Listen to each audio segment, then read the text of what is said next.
Coming up on this week's edition of NCBA's Cattlemen to Cattlemen. We'll discuss 2022's record beef export numbers and examine the opportunities for the year ahead. Plus, the latest on the waters of the U.S. rule and what NCBA is doing to fight this troublesome regulation. And now, NCBA's Cattlemen to Cattlemen. Hello and welcome to Cattlemen to Cattlemen. I'm Kevin Ochsner. 2022 was another outstanding year for beef exports, and there's no question that these global markets play a vital role in the success of the U.S. beef industry. We asked cattlemen and women to share their thoughts on why it's important to create demand for U.S. beef in international markets. I think beef is a staple in everybody's diet, not just here in the United States, but outside the United States. And as a producer, it makes you proud to see your product spread not just across this country, but across this world. The beef exports are just huge because, there's so many of them and it's been growing. We've done such a great job of developing markets, Southeast Asian markets, our traditional markets in Korea, Japan, and Mexico and Canada. But what not everyone realizes is the different markets we have for different cuts. That sure, domestically we can sell a lot of steaks and we can sell a lot of hamburger, but not everyone understands the value that we can add to livers and tongues and byproducts. And there are so many things that we have such a better market for in export countries than we do domestically. There's so many cuts that we wouldn't use here in America, just stuff that we don't really care for, I guess, and if we can add value to that and send it somewhere else if they love it, why not? It just adds value. I don't think that people realize the value. I have had the opportunity to sit on the Cattlemen's Beef Board and sit on the Export Growth Committee, and it's just, it will extend the life of our industry to be able to continue with that export market. 3 to 4% of the world's population lives in the United States. We need to get our product out to the world. And in the last I heard, we're well over $400 a head on a fed calf premium. To me, that is outstanding. And oftentimes it's cuts that, we as Americans don't necessarily prefer. Not that we don't eat them, but we don't necessarily prefer them. And we find a country that likes them and is willing to pay for them. And as the world grows in protein demand, they love the taste of American beef. So we have to try to continue to get our best product out to the world. The importance of exports to the U.S. beef industry is clear, and the staff and leadership of the U.S. Meat Export Federation help to ensure demand for U.S. beef all around the globe. Joining us now to talk about these efforts is Dan Hallstrom, President and CEO of the U.S. Meat Export Federation. Dan, let's talk about this record year we've had. It's been phenomenal for beef exports. What's been driving that? Well, yeah, we're going to come in at a record, almost $12 billion in sales once we get next week's data for December. But the real key is it's been broad-based growth across quite a few different markets. We're going to have 3 markets that'll be $2 billion plus in Korea, Japan, China. But then you've got a lot of other markets, emerging regions that are also contributing to that. So I think that's really one of the keys is this diversified approach, not relying on any one market is really encouraging as we go forward. So let's talk 2023. Can we expect the same kind of growth this next year?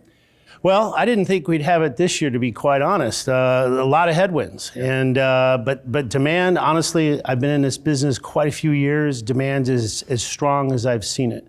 So I think it bodes well going into 2023. Our forecast is steady to maybe down slightly for the year, but this broad-based trend line should continue. And there's a lot of emerging trends that we've seen from the last year that will continue, one being the online retail e-commerce aspect, which is just literally booming. The other thing to keep in mind, too, as we go into 2023 is that the records in 2022 were set without food service really playing a major role because of COVID. COVID's a thing of the past in the U.S., but it was very much front and center in 2022 throughout most of Asia. So now that we've got that finally behind us, this could provide some tailwinds in 2023. That's outstanding news. The last time we talked, we discussed some of the transportation and shipping issues that were really causing some problems with exports. Do you expect those to continue? Well, I expect that situation to improve, but it's not solved. We don't have the backups of ships off the West Coast. Randy Block referred to that during the meeting. But we still don't have that reliability that we had pre-COVID. So I think, I'm hoping that we see some improvement there.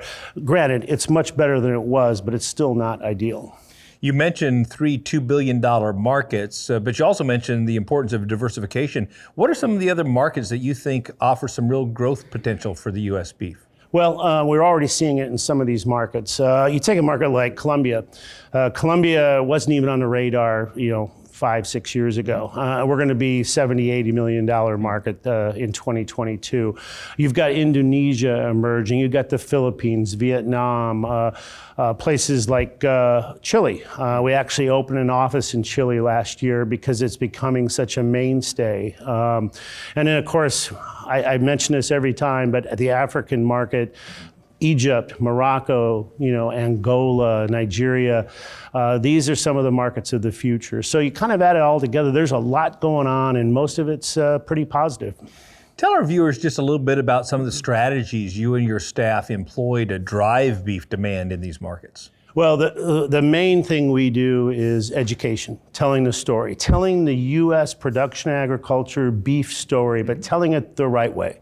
We have plenty of competitors out there that try to tell our story for us, and granted, it's not exactly the version that we want. So sitting down with the trade and the trade's customers, be it a Japan, be it a Mexico, be it a Taiwan, this is what we do on a daily basis. And the other thing that we focus on is product mix, selling the whole carcass. And that $12 billion I mentioned, 1.3 billion of it will be variety meats, tripe, hearts, tongues, livers.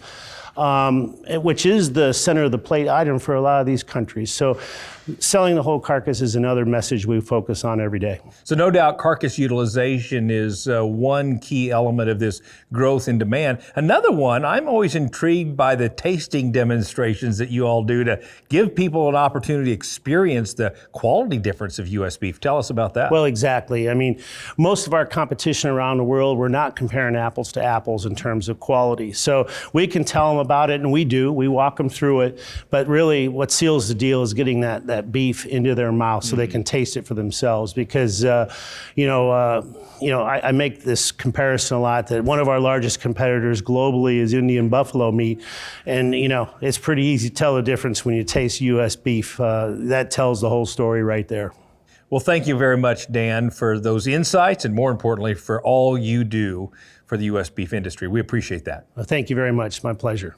Now, to learn more about the work of the U.S. Meat Export Federation and its efforts to enhance U.S. beef demand overseas, just visit their website at usmef.org. The Federation of State Beef Councils has a long history of building beef demand through an effective state and national checkoff partnership.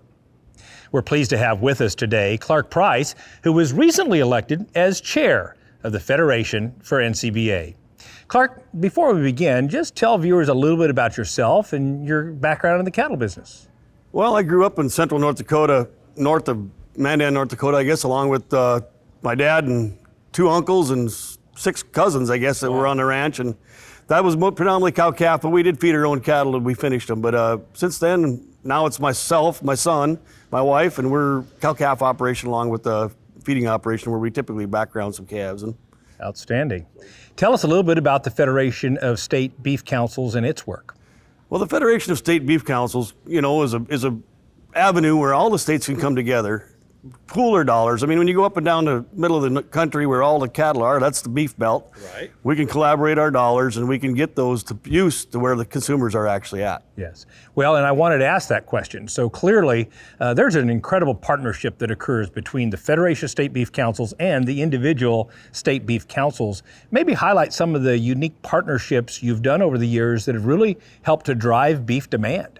That's really what the Federation of State Beef Councils is all about. I mean, to get those collaborated dollars and then take them back out to the local state beef councils for them to use. I mean, an instance is the beef in the early years. The research we just did, not just the last year, where infants can actually benefit hugely from having beef in the early years, 6 months and older. So it's been a great partnership with the states. There are some incredible programs, and I was so thrilled to see that because we get the taste of beef at a young age and show how it's so important to the cognitive development and physical development of kids. That's an incredible step forward for the beef industry. And it's really, really fun to give a young child the first taste of beef, how their face lights up and their eyes open up, and it's a pretty amazing experience. Absolutely. I love to see that. I need to ask you one other question. I love asking volunteer leaders like yourself the question of why is it so important to volunteer your time and energy and leadership to volunteer organizations like this? You know, I've had a passion for our industry before I can even remember when it was, but it's been kind of a passion of mine totally to be at the table. If you're not at the table, you're on the table, right? So to be at the decision-making level, I think is so much fun to be involved in. Thank you for all the time you do commit to our industry. We appreciate it. Thank you, Kevin. If you want to learn more about the Federation of State Beef Councils, head to ncba.org and click on the Federation tab. Still ahead on Cattlemen to Cattlemen, we've got the latest on the Waters of the U.S. rule and how the latest news could impact your operation. Stay with us. We'll be right back. Hi, everybody. I'm Tom Elliott with John Deere.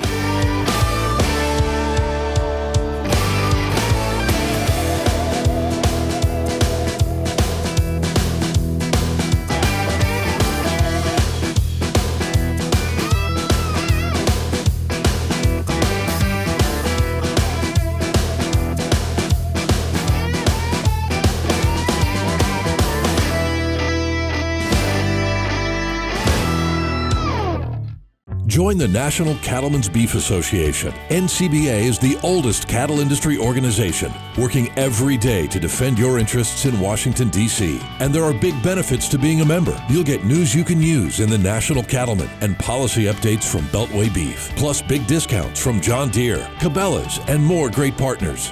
Join now. Call 866-233-3872 or sign up online at ncba.org.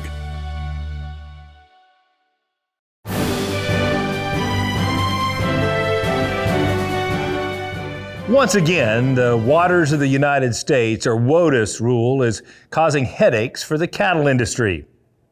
Here to talk more about this important topic is Mary Thomas Hart, Chief Counsel for the National Cattlemen's Beef Association. Mary, thanks for coming to the show today. So tell us, first of all, what is the latest definition of Waters of the United States, and why is this so important for our industry? So on December 30th, the Biden administration finalized their definition of WOTUS. It's the third regulatory definition for WOTUS in the last 8 years, which is kind of the definition of regulatory whiplash. If you are a farmer or rancher and you're subject to this definition, what does it mean? So NCBA looks for three things when we look at any WOTUS definition. One, how are ephemeral features treated? Two, how are isolated features treated? And three, are there agricultural exclusions? So we got 1 out of 3 with the Biden rule. We do have some helpful agricultural exclusions for stock ponds, prior converted croplands, and drainage ditches. But if you have an ephemeral feature or an isolated feature like a prairie pothole, vernal pool, or Playa Lake on your operation, you have to spend a lot of time and money to figure out if those features are subject to federal jurisdiction. So what I don't understand is I truly thought this was settled a couple of years ago. How does this just keep coming up in this whiplash approach you're talking? It truly is, based on what a White House's priorities are, right? So we started back in 2015 with the Obama rule, which was significantly expansive and kind of went beyond the limits of the Clean Water Act. The Trump administration tried to pull that back with the Navigable Waters Protection Rule, but the Biden administration showed up and didn't like what the Navigable Waters Protection Rule did, and so it pulled that rule back and replaced it with its own version. The Biden administration told us and told other stakeholders that it was trying to find defensible middle ground between the Obama and Trump rules, but in reality just created a lot of additional confusion for landowners, including farmers and ranchers. So I've got to ask, what's the next step? we go to court, right? So the rule was published in the Federal Register on January 18th, and by January 19th, NCBA and 13 other national trade associations had filed a lawsuit in the Southern District of Texas to have the rule put on hold and then hopefully vacated. So what specifically can NCBA members and our viewers at large do to help? I think most importantly, join NCBA, right? Because litigation is a long-term time and financial commitment, but NCBA really prioritizes using all three branches of government to achieve our policy priorities. If you are already a member of NCBA and you are interested in following this issue, you can always go to policy.ncba.org to follow this and other environmental policy issues. Thank you for all you do every day to stay abreast of these important issues. Thanks for having me. This WOTUS issue is just one of the many reasons why you should support the work being done by NCBA. To become a member, just call 866-233-3872 or visit the website ncba.org. When asked, most beef producers will say the value of belonging to an organization like NCBA is the strong voice it provides in Washington, D.C. on behalf of the entire cattle industry. Joining us now is Gene Copenhaver, a Virginia cattle producer who serves as the chair of NCBA's policy division. Gene, tell us just a little bit about your strong background in the cattle business there in Virginia. Yes, Kevin, thanks for having me. But I come from a operation I'm a fifth generation cattleman. Wow.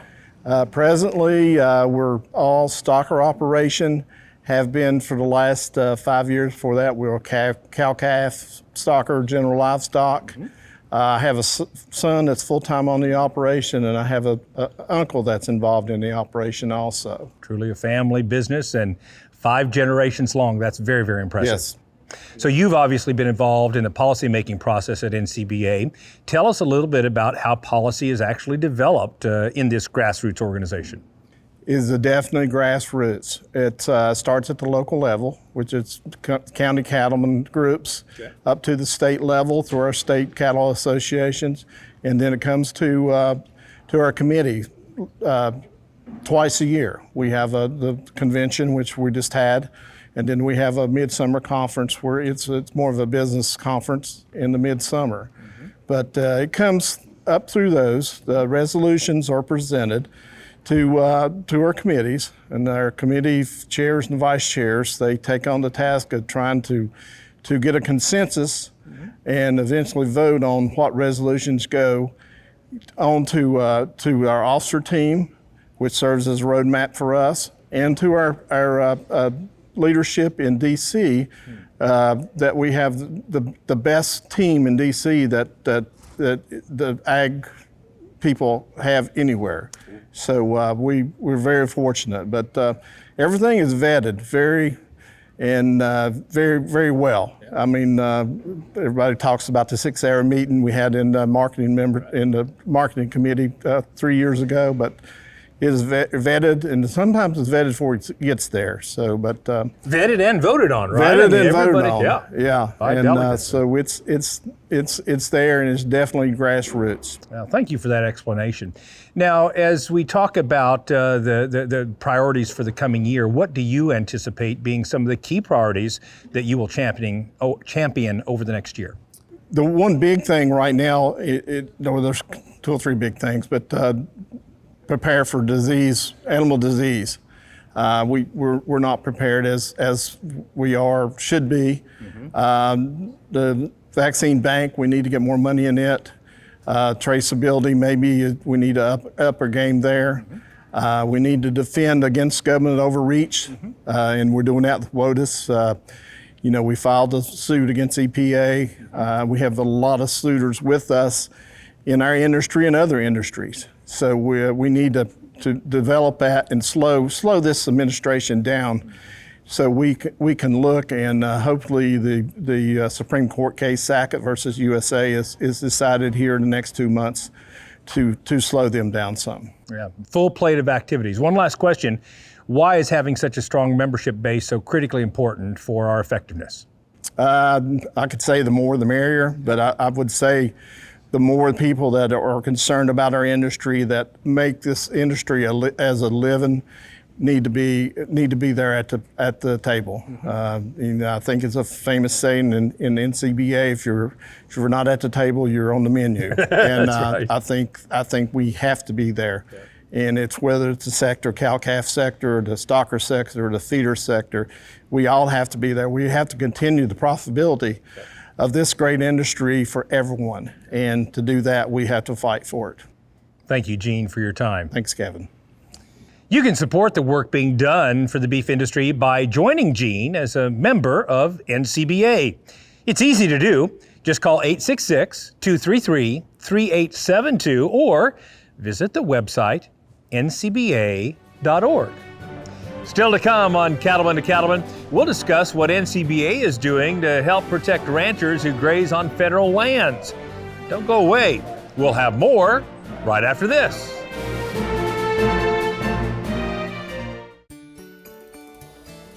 That certain time in the day when you can take a deep breath, knowing your work is done. That's the feeling Aspen products can create. Cost-effective alternatives to name brands that deliver the same results. Qualaxin is one of them. Use it to prevent and treat respiratory disease in your herd. Then breathe easy. Find them at Animal Health International. This beef quality assurance tip is funded by the Beef Checkoff. Hi, I'm Steve Boyles from The Ohio State University, Beef Extension Specialist. And my beef quality assurance tip is about bunk management. One of the pillars of beef quality assurance is providing fresh quality feed. One of the ways to do that is through bunk management. Bunk management can improve feed efficiency because we're not going to waste as much feed. There are two things that I normally look at when evaluating a set of cattle and where their intake is. I look at the bunk and I also look at the cattle. Well, let's look at the bunk first. You can use a bunk scoring system. An example would be a 0, 1, 2, 3, 4. Now a 0 is a slick bunk. There's not any feed in there essentially. A 1, there may be sprinkles of feed in that bunk. 2s, 3s, 4s, you can use your own judgment, but there's extra feed in there at the time you are ready to bring more feed to those animals. If you've got 2s, 3s, and 4s, that could be feed that is going to be reduced in quality, especially if it has moisture in it, say some sort of silage in there, and that's going to reduce overall feed efficiency of the pen.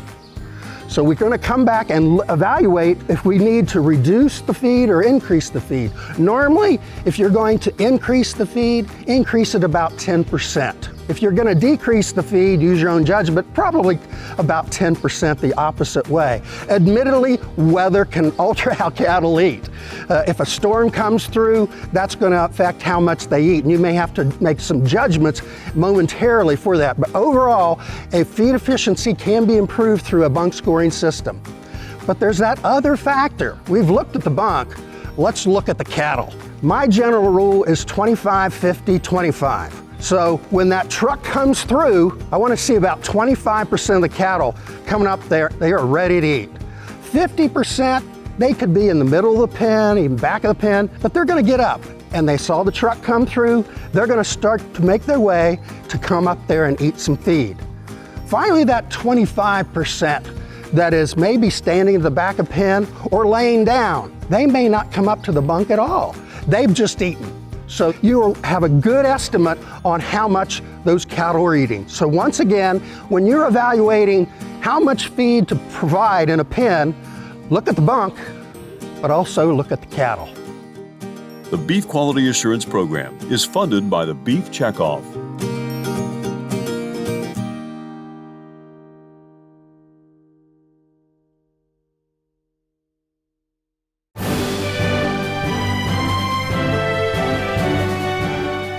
Federal regulations can hit beef producers hard, especially for those raising cattle on federal lands. Joining us now to share some insight on this important topic is Caitlin Glover, Executive Director of the Public Lands Council and NCBA Natural Resources, and Sigrid Johannes, NCBA Associate Director of Government Affairs and Federal Lands. Ladies, thanks for coming to the show. Thank you. Sigrid, let's first of all start by just telling our viewers what organizations are included in the Public Lands Council. Sure. So the Public Lands Council is made up of affiliates in 14 western states, basically everybody west of Nebraska, excluding Alaska and Hawaii. So we have partners in the cattle and also the sheep industries in each of those states. And we also have 3 national affiliates, the National Cattlemen's Beef Association, Association of National Grasslands, and American Sheep Producers. And between all of those, they make up the Public Lands Council, and we represent the interests of the permittees who hold 22,000 federal grazing permits on Forest Service and BLM land across the West. You know, we talk about the West, but Caitlin, why is this important not just to Western ranchers, but to the beef industry at large? So when you think about the issues facing Western producers, you have all of the same national issues, the marketing issues, the business issues, but really a lot of these Western grounds are a testing ground for federal policy. These producers, these permittees have a unique relationship. They are in a business arrangement not only with their consumer, but also with the federal government. That agreement is how they graze these federal landscapes. So anything that hits federal land first, your regulations, your ecosystem issues like wildfire or drought, that hits those permittees first. But it doesn't stop there. It does expand to the rest of the country. And so whether you're thinking about the natural resources issues or larger economic issues for the industry, really the West is sort of that point zero. So Sigrid, tell us just a little bit about some of the key accomplishments of the Public Lands Council over this past year.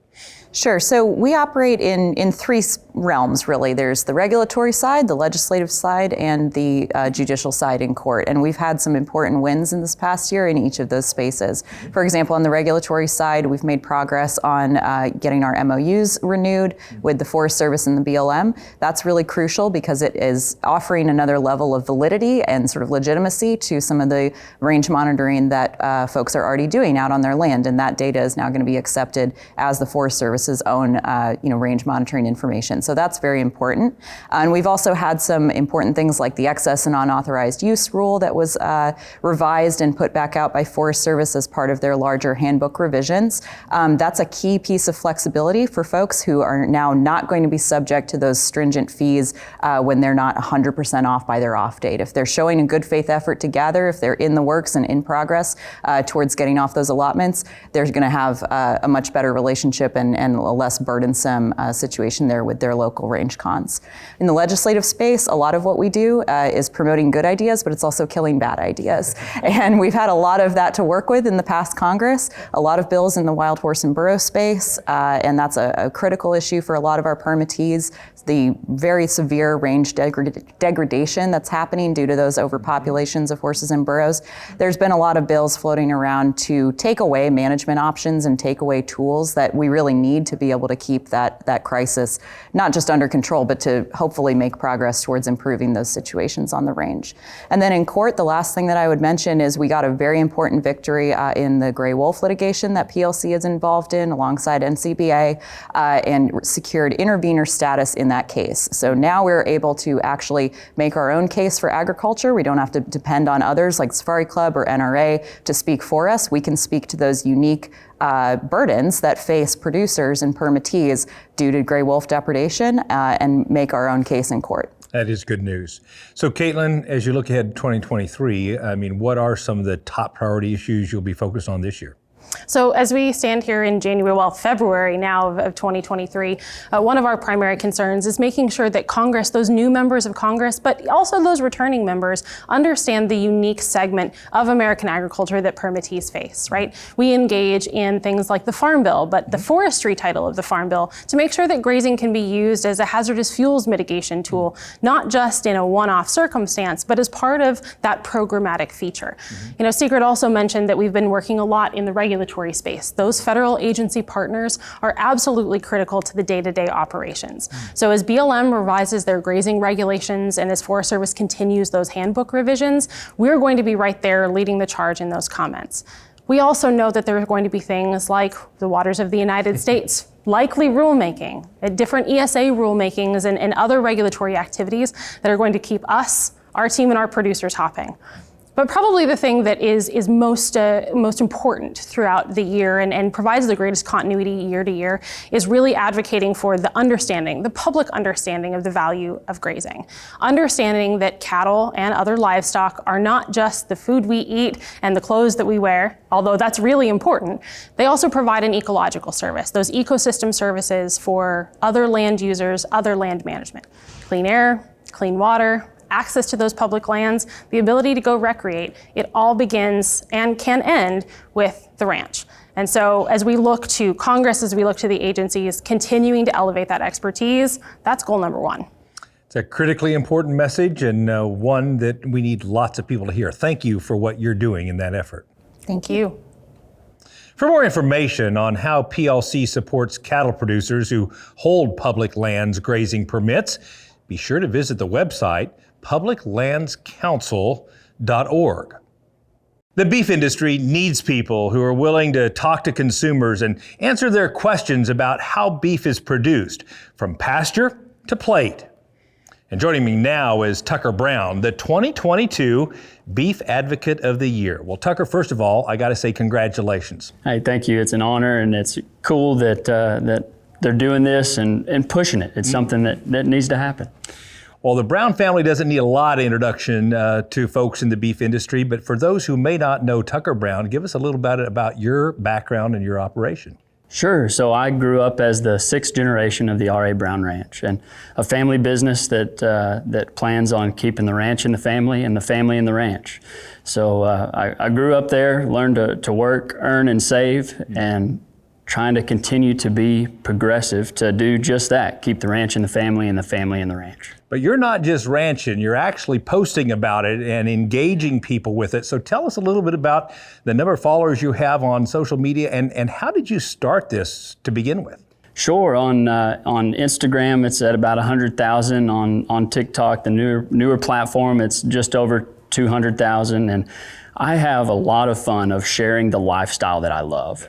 My mother is a talented photographer, and I've kind of learned her eye of what looks good. Mm-hmm.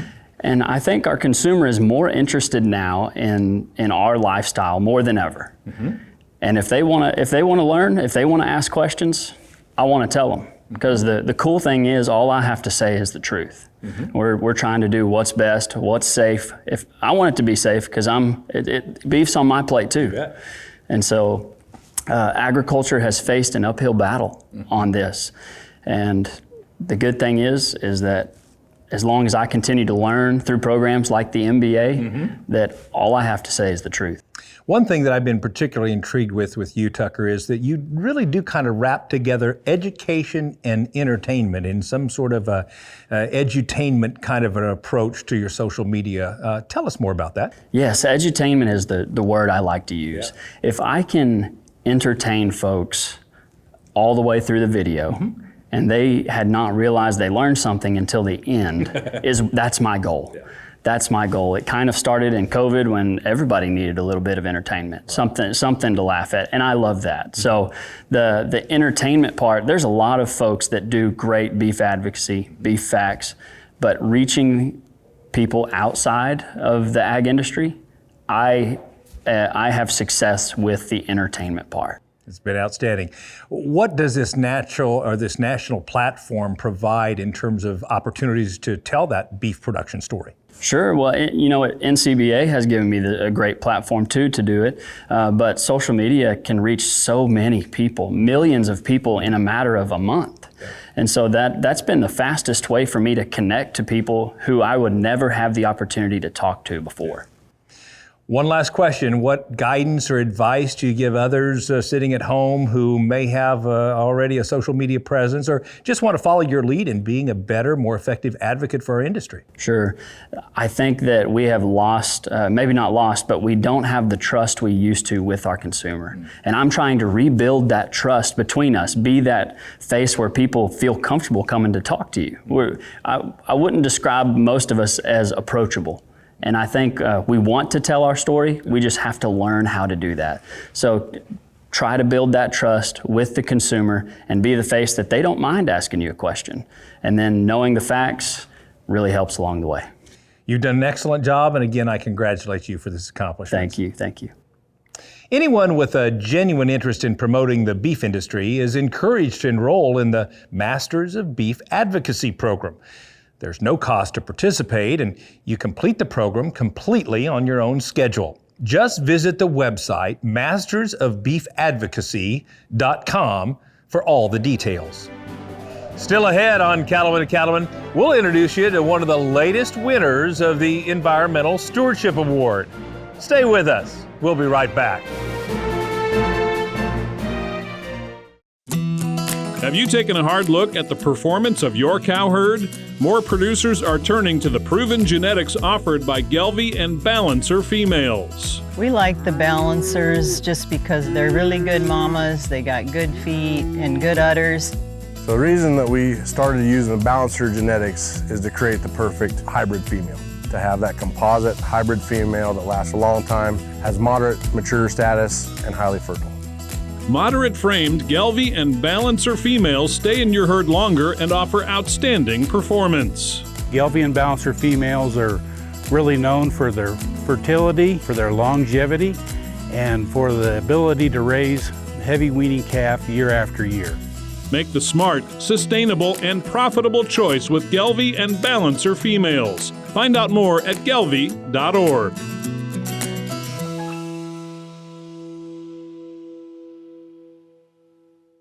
Join the National Cattlemen's Beef Association. NCBA is working every day to defend your interests in Washington, D.C. And there are big benefits to being a member. You'll get news you can use in the National Cattlemen and policy updates from Beltway Beef, plus big discounts from great partners. Join now. Call 866-233-3872 or sign up online at ncba.org.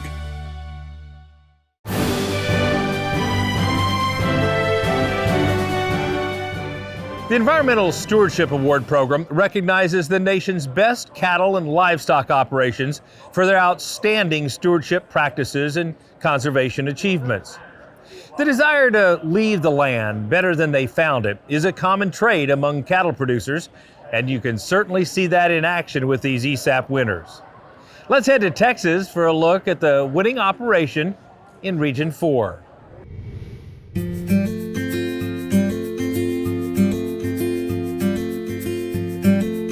This ranch is a great cattle ranch.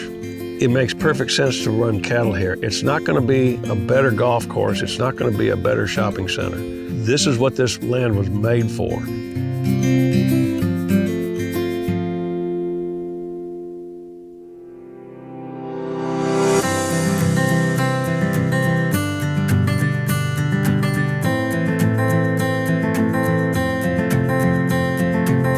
I'm David Crow. My family owns the Parks Ranch. It's a cow-calf operation. It is a family operation. My father and I work together. We're on the coastal prairie in South Texas. We're about 60 miles from the Gulf of Mexico. This ranch has a lot of history to it. Colonel Fannin surrendered his army to Santa Anna's troops on this ranch, which is an integral part of the fight for independence for the state of Texas. So that's a real plus for this ranch. It's really a cool part of it. The ranch has been owned by the Parks family since 1860, and we purchased it in 2000. I'm a first generation rancher. Matt's the second generation. We don't get bogged down in the way things used to be done. We're always looking forward on better ways for us to manage our cattle, manage the ranch. When we bought the ranch, it was just divided into 2 pastures, and it was for more or less continuous grazing. So we switched to rotational grazing. We have 10 pastures, and we have 2 different herds that are grazing in 2 different pastures on any given time. And by doing that, it allows us to rest 8 pastures, and that allows our grass to recover and to give the pastures the necessary rest they need. We've put in probably 20 miles of fence, if not more, on this ranch. It's created a grazing plan that's sustainable. It works. It gives you an opportunity to to survive a drought. When it does get dry, you still have grass you can rotate into, and the pastures you come out to, it gives them an opportunity to rest, and when it does rain, they come back. We spend a lot of our budget on brush control and combating a lot of invasive species.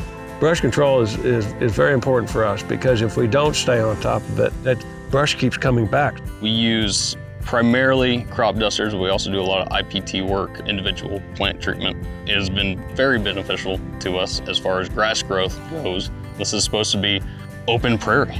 Right now we're doing our best to keep the open areas open. You have to manage this land, and the best way to do it for not only the land, but the biodiversity, the wildlife, the cattle are an integral part of that. My dad and I are always striving to make the land better at the Parks Ranch. It's not only our job, it's our passion. We're doing our best to take care of this land for the next generation.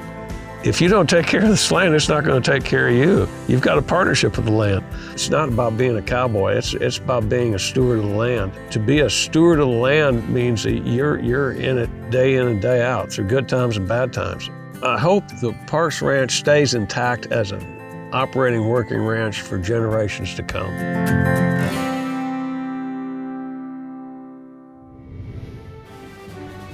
When we come back, we'll introduce you to an award-winning operation in Montana that has made stewardship and conservation a top priority. That story when we return. Stay with us. Cattle producers across the country work hard to care for their animals and their land. The USDA's Natural Resources Conservation Service is there to help. Find out how you can work with NRCS to develop a conservation plan for your operation. Find possible funding resources for implementing conservation practices, or get free expert advice on ways to improve your farm or ranch. Visit the website nrcs.usda.gov today.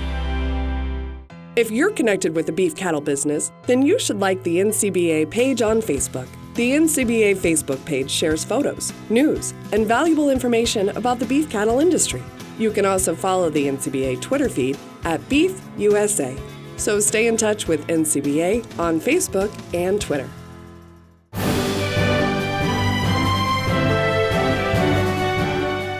The desire to leave the land better than they found it is a common trait among cattle producers.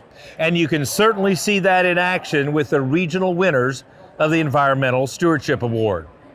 Let's head to Region 5 for a look at the winning operation in Montana.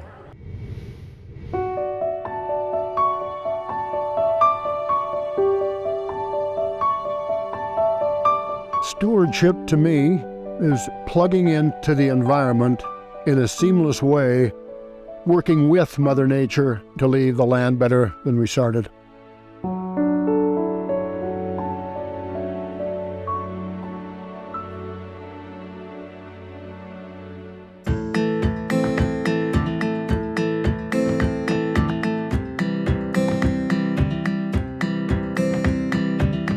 I'm David Mannix with Mannix Brothers Ranch in Helmville, Montana. Well, we've been here a long time, right? Our family's been ranching on this landscape for over 140 years. My brothers and I are fourth generation, and then we have the fifth generation working on the ranch now, and some grandkids coming up will be sixth when they get active. We've been fortunate with a number of the next generation wanting to come back. I think that's probably tied to the fact that they get some say in what goes on a not only a daily basis, but an annual and a far-reaching basis. Every Tuesday morning, we get together for the weekly meeting, and we talk about bigger pictures type stuff, or how can we make things better, because every day we are working to leave the land better than we found it.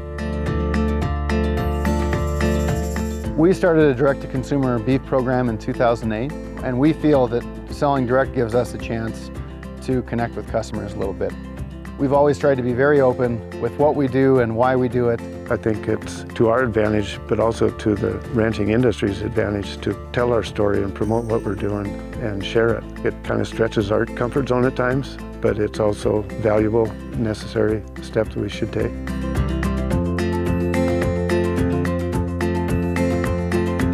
If there's one word that defines our sustainability goals, it would be to coexist. One way we coexist with nature is by improving our soil health, and we have found that rotational grazing has had a positive impact on the health of our land. We're, like everybody else, trying to do a better and better job of taking care of soil health, forage health, and a big part of that is allowing enough rest. We want to bring in the cows for a short time and then get off that grass and let it recover to allow root development, a healthier, more resilient forage, and hopefully more production. To make this intensive grazing work, it does take a lot of infrastructure.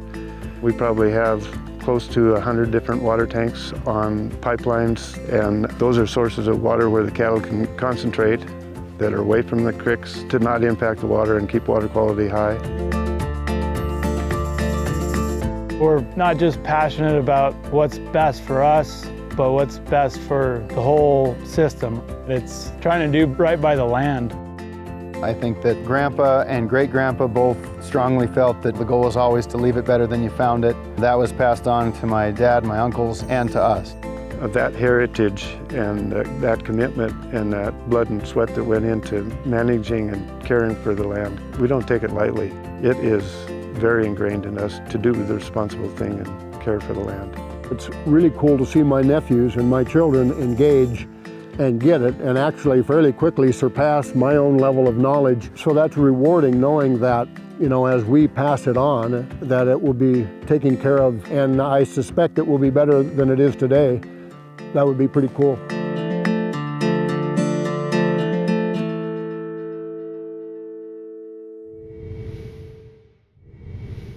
Now, if you'd like to find out more about the Environmental Stewardship Award winners, see photos and videos, or even learn how to nominate someone for the award next year, visit the website environmentalstewardship.org. When we come back, we'll show you how the NCBA trade show has gone to the dogs. Stay with us.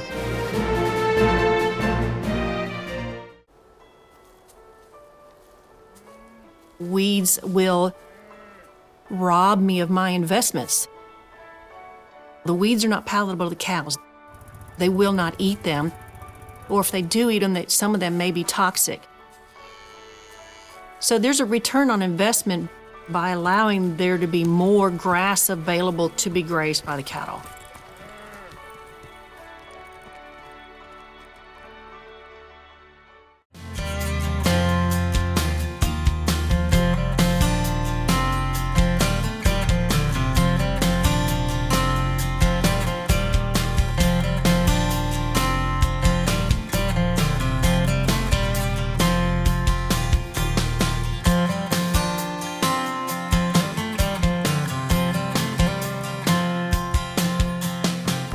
Do you have an upcoming production sale to advertise? Then contact the Cattlemen to Cattlemen marketing team or your breed association to learn more.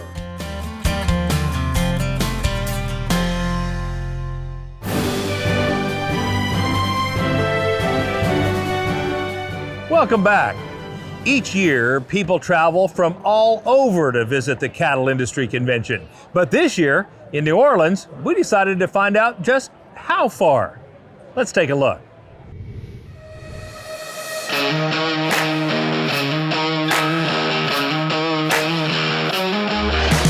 At the grand opening of the NCBA trade show, it's easy to see there truly are thousands of cattle producers who travel to the annual Cattle Industry Convention. But where do they all come from? Answering that question is the purpose behind this huge map.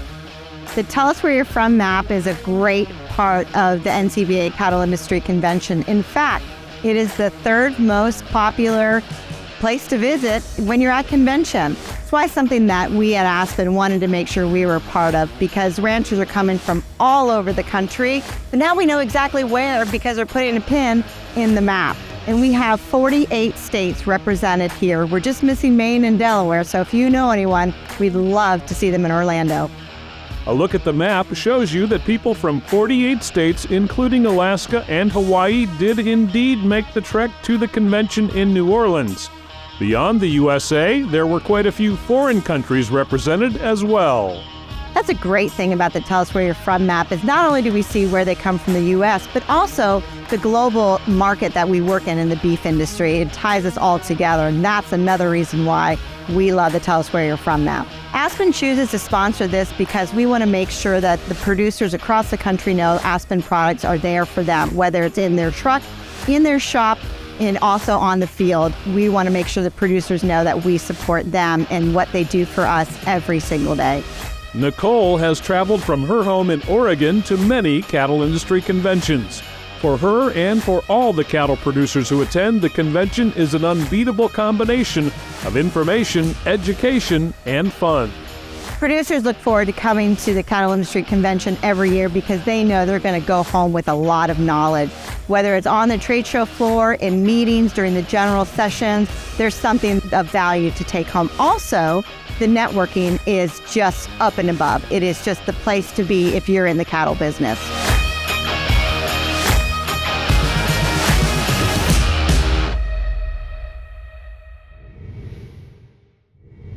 Now, there's always plenty to see and do at the NCBA trade show, but after a long week of walking, your dogs aren't the only thing barking. In recent years, Friday afternoon has been reserved for the Pups and Suds Yappy Hour. You can play with some furry friends while sipping on a cold beverage or two. The event is sponsored by Corteva Agriscience with beef donated by Two Rivers Chop House.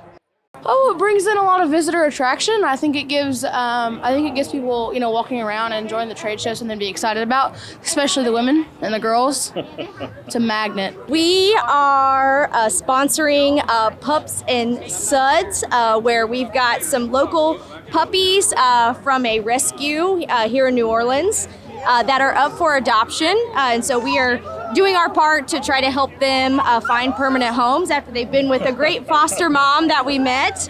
That's what we're doing here, and also puppies are one of the best things, right? Along with beer. So we've got, again, puppies and beer here. I love them. Bring this back, except have 8 booths next year. Yeah. It'd be perfection. Well, that wraps up this week's edition of NCBA's Cattlemen to Cattlemen. We'll catch you next week right here on RFD TV.